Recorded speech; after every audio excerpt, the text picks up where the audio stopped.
Magandang araw po, welcome po sa aking channel of 9 TV, Patalas sa 10. Meron po ba kayong mga properties na napapabayaan or non-performing assets? Plan nyo ibenta pero wala kayong oras pagbibenta nito. Kung ito'y pagkakatiwala nyo po sa amin, tawag lang po kayo sa aking numero, usap po tayo, gawan ko po ng video for free. Yes, libre po, wala po kayong babayaran. Tutulungan po namin kayong mabenta ang inyong property. Kami na po bala sa marketing, sa boosting or paid ads. Even sa tripping, hindi na po kayo mapapagod sa pag-entertain ng mga buyers. Kami na po bala sa lahat. Tawag lang po kayo. Nandito po tayo ngayon sa Rhapsody Residences, dito sa Muntinlupa, kung saan meron po tayong bagong video presentation, isang condo unit. Ito po ay end unit na may 2 bedrooms at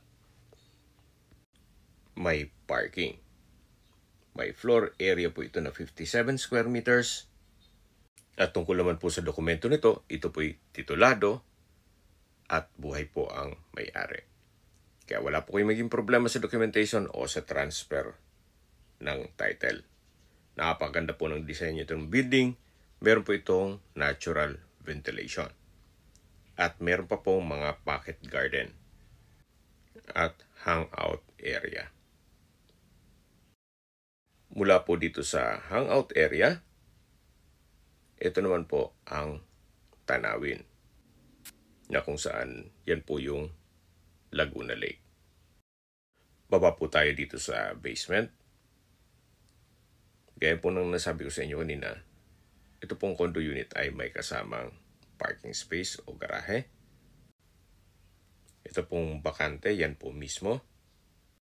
So package na po yung condo unit at garahe. Hindi po pwedeng condo unit lang at hindi rin pwedeng garahe lang, kundi itong package deal na unit and parking. Aakyat po ulit tayo para ma-check na natin ang mismo unit na binebenta. Ito po yung hallway na malaki po ang espasyo. So ito pong condo unit ay end unit, kaya napakaliwalas po. Samahan niyo po ako, pasok po tayo. Ito po yung living area. Maayos po ang pintura ng ceiling at wall, kaya wala po kayong ipapagawa dito. Ito po ay ready for occupancy. Linawin ko lang po, unit only lang po ito. Hindi po kasama yung mga furnishings. Pero po itong aircon for sure, iwan po yan para hindi na masisira ang structure. So sa dulo po ay yung dining at dito naman po yung kitchen. Ito pong kitchen ay malaki po ang espasyo. Meron po itong kitchen countertop, wall-mounted cabinet, range hood, then meron pong storage ng kitchen utensils at may drawers. Meron din pong wall-mounted wooden rack. So mula po dito sa kitchen, balik po ulit tayo dito sa may living area. Then matatanaw natin yung dining area. Dito po sa part ng dining area ay mayroon pong sliding glass door na papunta sa balkonahe. At mamaya po, check natin yan. Yan naman po yung bedroom. At dito naman po yung common toilet and bath. Meron po itong bathroom countertop, malaking vanity mirror, may wall-mounted glass rack, then maayos po ang toilet fixtures, may water closet with bidet, shower enclosure, overhead shower, may hot and cold, then naka-tile bathroom wall na rin po ito. Malaki po ang espasyo dito sa common toilet and bath na kasya din po ang washing machine. So yan po yung vanity mirror, bathroom countertop, at dito po sa baba meron pang wooden rack. Sa labas po tayo. Siyempre, matatanaw natin yung dining area, then yung living area. Meron pong malaking sliding glass window na may blackout curtain. At dito naman po yung mga kwarto. Bale, isa lang po munang kwarto ang may present ko sa inyo. Gawa ng ito pong nakasarado ay meron pong personal staff si owner. Siguro upon tripping mag-request na lang tayo na kung pwede buksan po nila. Dito po sa gilid ay meron pong whole body mirror. Pasok na po tayo dito sa unang kwarto. Sa spasyo po, sakto lang. Hindi naman siya ganun kaliit at hindi naman ganun kalaki. Meron po itong dalawang glass window, may aircon. At gaya po ng nasabi ko sa inyo, lahat ng furnishings ay hindi po kasama. So, bare lang po ito. Or, unit only. Siyempre, except dun sa aircon kasi masisira yung structure. Kasama na po yun. May center lamp, naka-ceiling cove design. Meron malaking glass window. Then sa pintura po, maayos naman siya. Kaya wala naman kayong ipapagawa dito. So, ito po yung unang kwarto.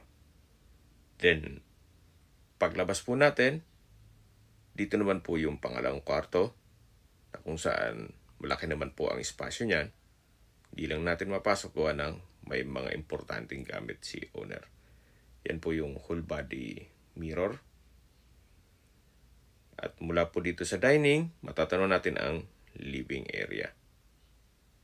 O salas na kung saan katabi lang nito ang main door. Okay, check na po natin yung balkonahe o terrace. Na madadaan mo natin itong living area at yung dining area. May aluminum screen door na rin po dito sa may balkonahe. At mula po dito, matatanaw nyo naman yung kapaligiran kung saan pati yung kabilang building at meron din pong lake view. Habang pinagmamasdan nyo po ito, pag-usapan na natin ang distance, location at travel time. Mula po sa South Luzon Expressway Sukat Exit, ang distance is 1.5 kilometers at ang travel time is 5 minutes. Mula naman po sa Alabang at sa Asian Hospital and Medical Center, ang distance is 3.3 kilometers at ang travel time is 11 minutes. Yan po yung lagi kong binabagit sa inyo na dapat nyo i-consider sa paghanap ng property, yung meron pong malapit na hospital.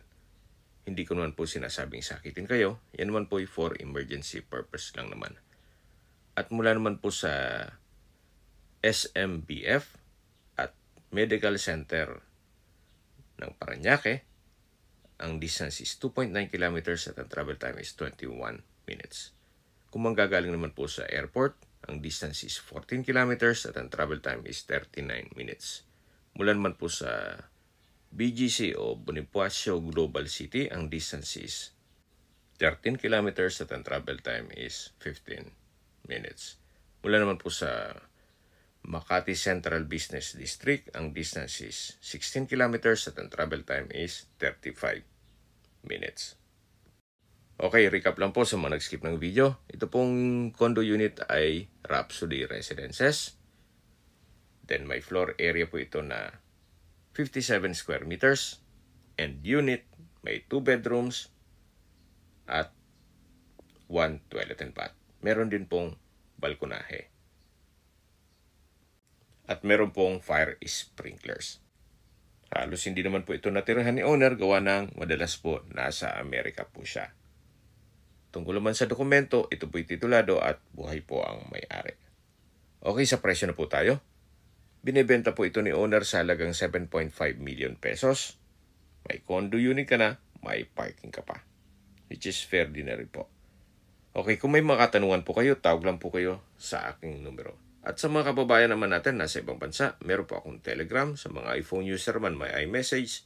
Meron din pong Imo, Skype, Viber at WhatsApp. Same number lang po, 0917-316-3399.